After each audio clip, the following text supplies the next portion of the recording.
ندیم ملک صاحب ہم کو جوائن کر چکے.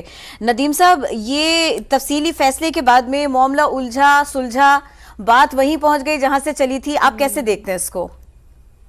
دیکھیے، پہلے تو ابھی پورا 70 صفحات ہم پڑھ نہیں پائے ہیں ابھی، کیونکہ ریلیز ہوا ہے. اس کو پڑھیں گے تو زیادہ اس پہ تبصرہ آسان ہو جائے گا. لیکن ایک چیز جو 8 جج صاحبان نے، جسٹس منصور علی شاہ جو 26 اکتوبر کو اگر کوئی قوانین چینج نہیں ہوتے تو پاکستان کے آئندہ چیف جسٹس ہوں گے، وہ بڑا کلیئرلی ایک حکم نامہ جاری کر رہے ہیں جس کے اندر وہ کہہ رہے ہیں کہ جو آزاد اراکین ہیں یہ پاکستان تحریک انصاف سے ان کا تعلق ہے، اور اسی کے اوپر الیکشن کمیشن کو ہدایت ہے کہ وہ اس کا نوٹیفکیشن جاری کرے. انہوں نے اس کے اوپر کوئی ابہام والی گنجائش آپ نے پہلے شارٹ آرڈر میں بھی نہیں چھوڑی تھی. پھر جو انہوں نے 8 صفحات کا وضاحتی حکم نامہ دیا تھا اس کے اندر اس کو دوبارہ سے انڈورس کرتے ہوئے اپنے پہلے فیصلے کو الیکشن کمیشن کو کہا تھا کہ یہ آلریڈی رکن ہیں تحریک انصاف کے، اور تحریک انصاف کے متعلق کہا کہ وہ ایک سیاسی جماعت تھی، ہے اور رہے گی. تو اب اپنے تفصیلی فیصلے کے اندر اس کو انہوں نے ری اسرٹ کیا ہے، اور کچھ انہوں نے میرے خیال میں جو اختلافی نوٹ تفصیلی فیصلہ آنے سے پہلے جاری ہو گئے ہیں اس کے اوپر اپنی رائے دی ہے. وہ پوری میں تفصیل پڑھ لوں تو پھر میں اس کے اوپر بھی آپ کو بتا سکتا ہوں. صاحبان جنہوں نے اختلافی نوٹ دیا تھا ان کے متعلق انہوں نے کیا بولا. جی اور ندیم صاحب، یہ جو اب ای سی پی کا اجلاس ہے اور جو دیگر سیاسی معاملات ہیں، آپ ان کو کیسے دیکھتے ہیں؟ وہ پہلے ہی ای سی پی بیٹھ چکے ہیں کوئی 3 سے 4 بار اور نتیجہ کوئی نہیں نکلا تھا. ابھی بھی ایک میٹنگ ہے، میرے خیال میں 4تھی میٹنگ ہے. یہ دیکھیے ایک ایشو ہے کہ اب یہ سپریم کورٹ کا آپ آرڈر دیکھیں جو آج 70 صفحات انہوں نے جاری کیے ہیں، تو اس کے اندر انہوں نے فہرستیں پوری چھاپ دی ہیں کہ یہ کون سی پارٹی سے آزاد جیتا تھا اور کس پارٹی کا اس کو رکن ہونا چاہیے.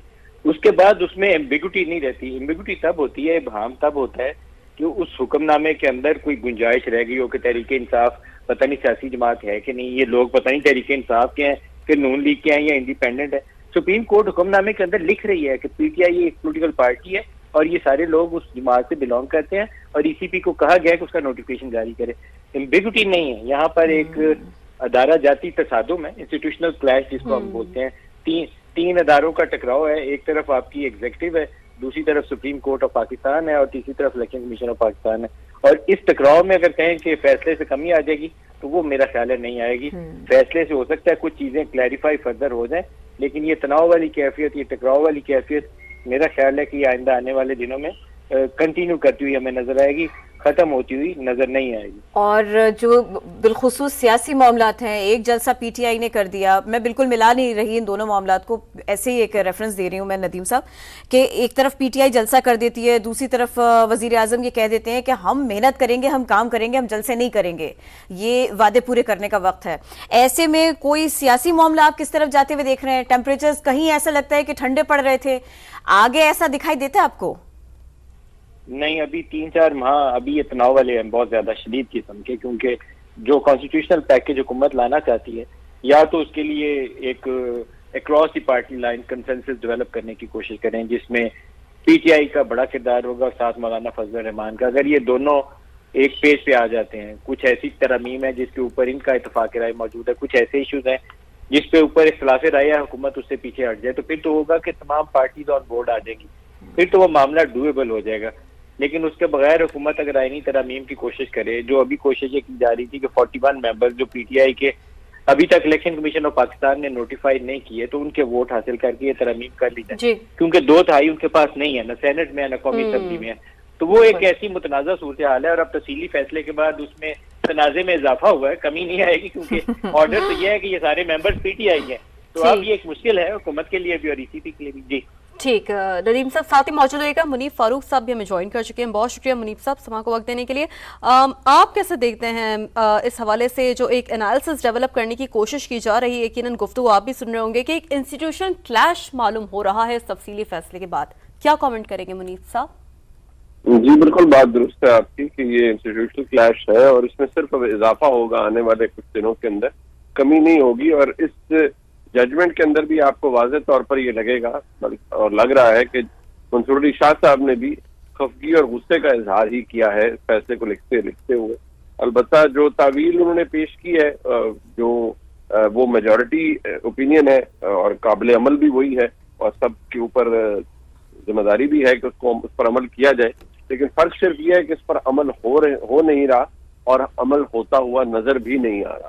تو جہاں ایسی صورتحال ہو وہاں تو پھر لڑائی ہے، اور لڑائی کے نتیجے میں پھر ایک تلخی بھی پیدا ہوتی ہے اداروں کے مابین اور مسائل بھی بے شمار جنم لیتے ہیں، تو کوئی اچھا شگون نہیں ہے پاکستان کی سیاست کے لیے. پاکستان کے اندر قومی جو ایک اتفاق رائے پیدا ہونا چاہیے مختلف ایشوز کے اوپر، اس حوالے سے یہ لڑائی تو آگے مزید تلخ ہوتی نظر آ رہی ہے، اور اس فیصلے پر بھی تفصیلی فیصلہ آنے کے باوجود بھی کوئی عمل درآمد نہیں.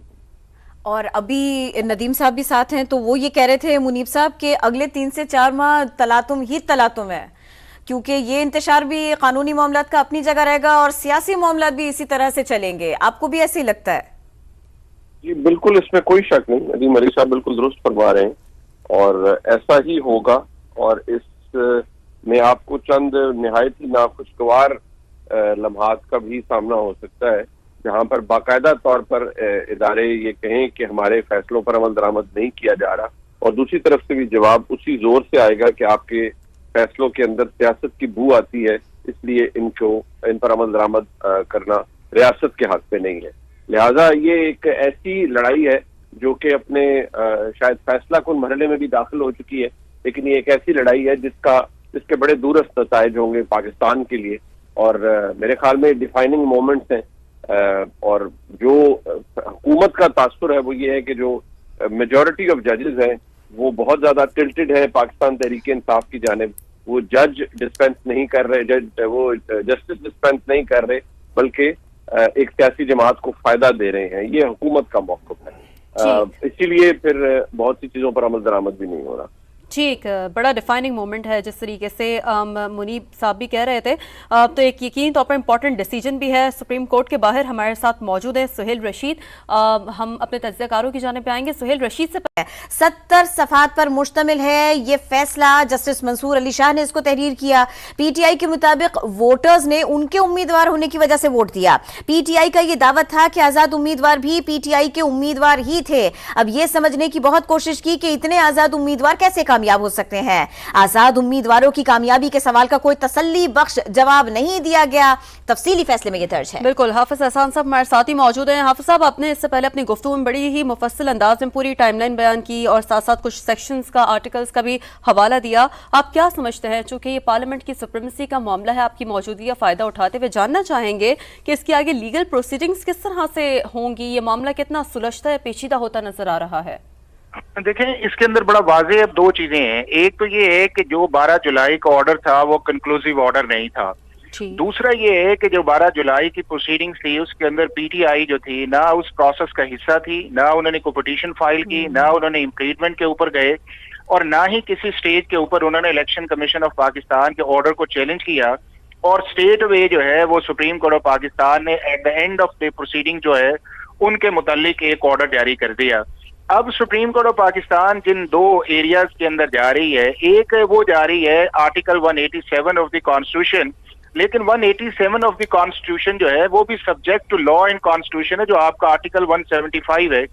اگر آرٹیکل 175 سپریم کورٹ کو اختیار ہی نہیں دیتا، جو کانسٹیٹیوشن یا لا اسے جوریسڈکشن نہیں دیتا، تو آرٹیکل 187 کی جو انٹرپریٹیشن ہے یا امپلیمنٹیشن ہے اس کی کانسٹیٹیوشن یا لیگل جو ہے وہ سبسٹنس بنتی نہیں ہے. دوسرا اس چیز کے اندر یہ ہے کہ آرٹیکل 17 یا آرٹیکل اس کے بعد یہ ہے کہ 51 یا آرٹیکل 106 جو ہے، اگر ان ساروں کو اکٹھا پڑھا جائے تو اس کے اندر بنیادی طور پہ یہ چیز بات بنتی ہے کہ صرف وہی پولیٹیکل پارٹی جو ہے جس نے الیکشن سمبل کے اوپر نشان لڑا ہو اور الیکشن کمیشن کا سرٹیفکیٹ موجود ہو اور اس نے ریٹرننگ آفیسر کے سامنے جو ہے ان ریزرو سیٹ کے متعلق اپنے الیکشن کینڈیڈیٹس کیے ہوں، ان کی سکروٹری ہو، اس کو آرٹیکل 51 کے اندر جایا جاتا ہے. تو سپریم ساتھ رہیے